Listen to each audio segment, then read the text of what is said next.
শহীদ বুদ্ধিজীবী স্মৃতিসৌধে রাষ্ট্রপতি ও প্রধান উপদেষ্টার শ্রদ্ধা, জাতির শ্রেষ্ঠ সন্তানদের কৃতজ্ঞ চিত্তে স্মরণ। শিক্ষক, বুদ্ধিজীবী, ডাক্তার এদের সবাইকে হত্যা করে এদেশকে মেধাশূন্য করার জন্য। তারা তাদের ত্যাগের মাধ্যমে অবশ্য আমাদের জন্য একটা রাস্তা রেখে গেছে যেন আমরা ভবিষ্যতে কিছু করতে পারি। আমরা চাই সামনে আরো সুন্দর করে এটা পালন হোক, আমরা যে তাদের স্মৃতিগুলো আমরা ধরে রাখতে পারি।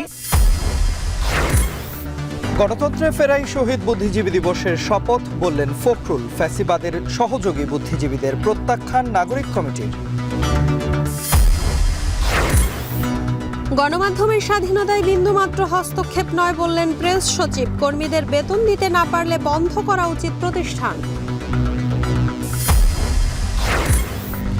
এবং দ্রৌপদী কবি হেলাল হাফিজকে সর্বস্তরের শ্রদ্ধা। বাংলা একাডেমি ও প্রিয় প্রাঙ্গণ প্রেস ক্লাবে জানাজা, বুদ্ধিজীবী কবরস্থানে দাফন।